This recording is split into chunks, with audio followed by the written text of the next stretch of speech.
Hey guys, it's Alex, and we're going to be talking about the Pixel 4a versus the iPhone 11 Pro in a camera test. Now, I took some pictures with portrait and night mode, night sight, as they call it on the Pixel 4a.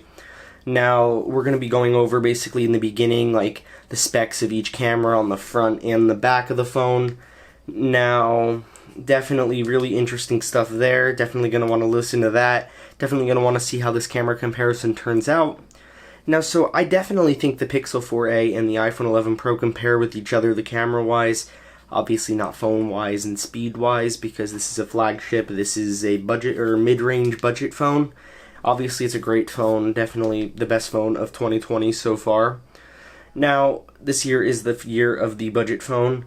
So, moving on from that, these phones are really great. Now, Samsung, obviously people might argue with me, Samsung has some of the good cameras. I mean, they really don't, though. Their photo imaging process just isn't up to par with the iPhone and the Pixel. Now, OnePlus actually might be pretty good, too. OnePlus could be pretty good, too, but only time will tell, and I haven't really actually used a OnePlus yet. Really looking forward, really want to use one. So, we'll see. Really want to use a Pixel 5, too, obviously. So, let's get into this camera comparison instead of talking. So we're going to run over the specs first of the cameras. So this is the iPhone 12 megapixel, 12 megapixel, 12 megapixel ultra wide telephoto and wide. Now we'll move on to the Pixel. So an 8 megapixel wide on the front and a 12.2 wide on the rear of the Google Pixel. So this is a portrait mode selfie that I took of myself on each phone.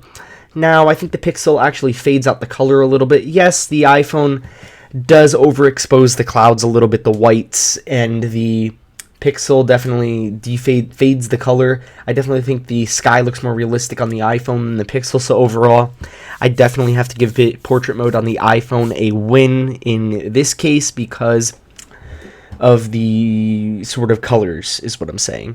So here is a flower. Now I think the iPhone makes the whites look a little bit more yellow, and the Pixel makes the whites look a little bit more white like they actually are in real life.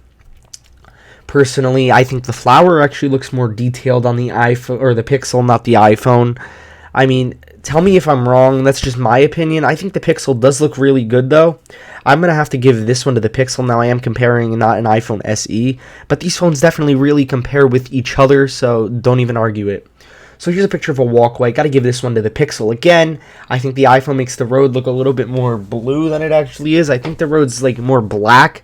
So I don't think... now, when it comes to the stairs, I think the iPhone makes it look more realistic than the Pixel. The stairs definitely look better on the iPhone than the Pixel because the Pixel makes them look a little bit more brown than the actual whitish color that the stairs actually are. So that's my opinion on this picture. Next up is a picture of this grassy plant. Now, I think the iPhone looks better in this case because it looks more detailed than the Pixel. Now, honestly, this is really close, though, this one. Personally, I think the colors on the Pixel might be better than the iPhone in this case, but I gotta just give the overall detail of the picture to the iPhone, so I'd probably have to give the win to this one to the iPhone, or it's tied. Honestly, those are my two opinions on that picture.